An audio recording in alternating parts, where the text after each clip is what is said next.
Explaining the format of cash flow statement. Cash flow को करने में सबसे बड़ी डिफ़िकल्टी हमें ये होता है कि इतना बड़ा क्वेश्चन है, कैसे सॉल्व करेंगे। सिर्फ ये इस वजह से होता है क्योंकि फॉर्मेट हमें ढंग से याद नहीं रहता और फॉर्मेट के आइटम्स वहाँ क्यों आ रहे हैं ये नहीं पता होता। इसलिए जब हम क्वेश्चन सॉल्व करते हैं तो उसमें क्या होता है कि बहुत सारे आइटम्स होते हैं, हमें पता ही नहीं लग पाता कि वो कहाँ पुट होंगे, तो हमें थोड़ा सा ध्यान करके उसे याद करना चाहिए।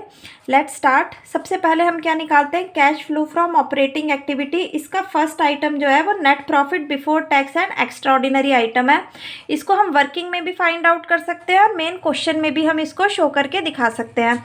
जब हम इसको वर्किंग में फाइंड आउट करेंगे तो इसका इस तरह से यहाँ पर हमें एक छोटी सी वर्किंग बनानी होगी। और इस क्या होता है इसमें न, हमें as per profit and loss account closing और ओपनिंग बैलेंस दिया होता है, तो हम क्लोजिंग में से ओपनिंग बैलेंस माइनस करते हैं और उसका डिफरेंस लिखते हैं। और यहाँ पे ये 5 आइटम्स हैं दैट टू बी एडेड, तो इनको हमें याद करना चाहिए। अच्छा, हम इन्हें ऐड क्यों करते हैं, रीज़न क्या है कि ये वाले आइटम्स ने हमारे प्रॉफिट को रिड्यूस किया होगा, इसीलिए इनको ऐड बैक किया जाता है। और क्या क्या है ये, transfer to reserve dividend payable, यानी कि propose dividend of previous year. Question में हमेशा प्रपोज डिविडेंड हमें 2 ईयर्स का दिया होता है, करंट एंड प्रीवियस, तो हमें हमेशा प्रीवियस ईयर का लेना है और करंट ईयर का इग्नोर करना है। Interim dividend paid during the year, ये दोनों पार्ट जो हैं हमारे फाइनेंसिंग एक्टिविटी में भी आते हैं। Provision for tax and extraordinary items debited in statement of P&L account. ये जो एक्स्ट्राऑर्डिनरी आइटम यहाँ पर हमने ऐड किया है, ये अपनी रिलेटेड एक्टिविटी, यानी अगर ये इन्वेस्टिंग का है तो ये इन्वेस्टिंग में जाके माइनस होगा, फाइनेंसिंग का है तो फाइनेंसिंग में माइनस होगा, और अगर ऑपरेटिंग का है तो ऑपरेटिंग में जाके माइनस हो जाएगा। लेस हम 2 ही आइटम करते हैं, extraordinary item if credited in statement of profit and loss account. So अगर हमने ये क्रेडिट किया है तो हम इसको क्या कर देंगे, माइनस करेंगे, क्योंकि ये इसने हमारे प्रॉफिट को बढ़ाया है। क्रेडिटेड का मतलब है जैसे हमें इंश्योरेंस क्लेम रिसीव हुआ है तो उसने प्रॉफिट को इंक्रीज़ किया है, तो इसको हम यहाँ पर माइनस कर देंगे, रिफंड ऑफ टैक्स। तब हमारा आता है net profit before tax and extraordinary item. Net profit before tax and extraordinary item, refund of tax and extraordinary item को क्रेडिट वाले को माइनस करके। अब ये net profit before tax and extraordinary item आ गया, ये हमारा था फर्स्ट पार्ट। ये नेक्स्ट हम एडजस्टमेंट करते हैं non cash and non operating items की। सो नॉन कैश और नॉन ऑपरेटिंग का मतलब है वो वाले आइटम्स जो कैश से रिलेटेड नहीं है, और नॉन ऑपरेटिंग का मतलब है जो हमारी ऑपरेटिंग एक्टिविटी से रिलेटेड नहीं है और उन्होंने प्रॉफिट को कम किया है, इसीलिए वो ऐड बैक हो जाते हैं। इसमें क्या क्या आता है, depreciation, goodwill, patent, trademark, amortised, interest on bank overdraft, क्योंकि ये बैंक ओवरड्राफ्ट, कैश क्रेडिट, ये फाइनेंसिंग एक्टिविटी का पार्ट है। इंटरेस्ट ऑन बोरोविंग, ये भी फाइनेंसिंग का पार्ट है और इसने हमारे प्रॉफिट को कम किया, इसीलिए इसको ऐड बैक किया जाता है। Return of under writing commission, share issue expenses, इसको भी ऐड बैक किया जाता है बिकॉज ये भी किसका पार्ट है, ये फाइनेंसिंग एक्टिविटी का पार्ट है और इसने प्रॉफिट कम किया है। Loss on sale of fix asset, ये भी हमारी किसका, ये नॉन कैश है, तो इसको भी हम ऐड बैक करते हैं। Increase in provision for doubtful debt, ये भी नॉन कैश है और इसको भी ऐड किया जाता है। अब इसके बाद हम डिडक्ट क्या क्या करते हैं, जिसने हमारे प्रॉफिट को इंक्रीज़ किया है और वो नॉन कैश या नॉन ऑपरेटिंग है, यानी ऑपरेटिंग एक्टिविटी से रिलेटेड नहीं है।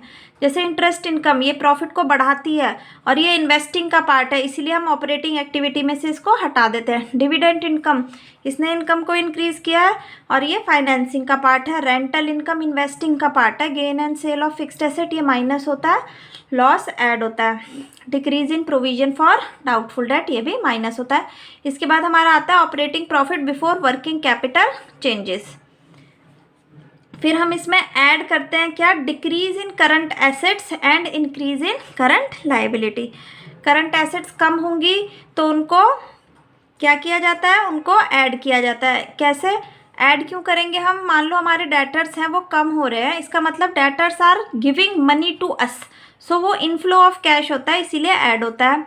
और जो लाइबिलिटीज़ इंक्रीज होती हैं, जैसे कि मान लो हमारे क्रेडिटर्स इंक्रीज हुए हैं, इसका मतलब we are not paying to them, we are holding our money, तो वो भी इनफ्लो माना जाएगा और ऐड होगा। लेस होता है इसका उल्टा, increase in current liability, increase in current asset and decrease in current liability. इसके बाद आता है इनकी सारी एडजस्टमेंट करने के बाद कैश जनरेटेड फ्रॉम ऑपरेशंस, फिर उसमें से हम इनकम टैक्स माइनस करते हैं, और इफ़ अगर एक्स्ट्रा ऑर्डिनरी आइटम है जो कि हमने नेट प्रॉफिट में अगर ऐड किया है तो वो यहाँ माइनस हो जाएगा, और अगर हमने नेट प्रॉफिट निकालते हुए उसको माइनस किया है तो यहाँ वो ऐड हो जाएगा। फिर आता है हमारा कैश फ्लो और यूज्ड इन ऑपरेटिंग एक्टिविटी। अगर हमारा पॉजिटिव है तो हम उसको फ्लो लिखते हैं, और नेगेटिव है तो उसको हम यूज्ड इन लिखते हैं। फिर आया है इन्वेस्टिंग एक्टिविटी का। इन्वेस्टिंग एक्टिविटी में यहाँ पर कौन से आइटम्स आएंगे, जो कि हमारे फिक्स्ड, जो कि किससे रिलेटेड है, हमारी नॉन करंट एसेट्स यानी फिक्स्ड एसेट से रिलेटेड है। अब यहाँ पर जो भी चीज़ें फिक्स्ड एसेट से रिलेटेड है वो यहाँ पर आएंगी, और ये हमें आइटम्स मिलते कहाँ से हैं, ये नॉन करंट एसेट से मिलेंगे, या फिर इनके बारे में हमें एडजस्टमेंट में दिया होता है। Proceeds from sale of fixed asset, proceeds from sale of investment, proceeds from sale of intangible assets, ये हम यहाँ पर लेते हैं। और क्या आता है यहाँ पे, और आएगा यहाँ पे हमारी इंटरेस्ट और डिविडेंड रिसीव्ड जो हमने इन्वेस्टमेंट की हुई है, rent received, payment for purchase of fix asset, payment for purchase of investment, payment for purchase of intangible assets like goodwill. अगर गुडविल बढ़ रही है तो हम उसको परचेज ऑफ गुडविल मानते हैं, अगर वो घट रही है तो हम उसको अमोर्टाइजेशन मानते हैं। एक्स्ट्रा ऑर्डिनरी आइटम, ये वो जैसे हमारा अगर हमने नेट प्रॉफिट निकालते हुए कोई भी एक्स्ट्रा ऑर्डिनरी आइटम प्लस या माइनस किया, और अगर वो इन्वेस्टिंग से रिलेटेड है तो वो इन्वेस्टिंग में आ जाएगा। फिर हमारा आता है कैश फ्लो फ्रॉम और used in investing activity. Then financing. अब फाइनेंसिंग में कौन से आइटम्स आते हैं, फाइनेंसिंग में वो आएगा which results in the change in capital composition, जो हमारी कैपिटल को चेंज करते हैं। और कैपिटल क्या होती है, हमारी डेट और इक्विटी, यानी कि share capital, preference share capital का इशू या रिडेम्पशन, डिबेंचर्स का लोन लेना, that are come in financing activity. Proceeds from issue of shares and debentures, proceed from other long term borrowing, increase और decrease in bank OD and cash credit, payment of final dividend, payment of interim dividend, payment for interest on debentures, payment of loans, redemption of debentures, payment for share issue expenses, payment for buy back of share as extraordinary activity. तो हमारा क्या आया, ये cash flow from financing activity. अब जब तीनों activities के हमारे निकल आते हैं अमाउंट्स, तो हम नेट इंक्रीज और decrease in cash and cash equivalent करते हैं। इसमें हम तीनों एक्टिविटीज़ के अमाउंट को ऐड करके उनका फाइनल फिगर लिखते हैं, और फिर इसमें ऐड किए जाते हैं कैश एंड कैश इक्विवेलेंट। अब ये इक्विवेलेंट का क्या मतलब है, हमारी बैलेंस शीट में हमें कैश इन हैंड या कैश एट बैंक तो दिया होगा, अगर वो साथ में हमें short term deposit, current investment या मार्केटेबल सिक्योरिटी दी है तो वो भी हम अब कैश की तरह कंसीडर करते हैं, ये कैश इक्विवेलेंट होते हैं। तो तीनों एक्टिविटीज़ के टोटल में ओपनिंग वाले को यानी बिगिनिंग वाले कैश और कैश इक्विवेलेंट को ऐड किया जाता है। अब ये दोनों का एडिशन जो है क्लोजिंग के इक्वल होना चाहिए। अगर क्लोजिंग के इक्वल होता है तो वो हम तब हमारा ये आंसर एकदम ठीक रहेगा।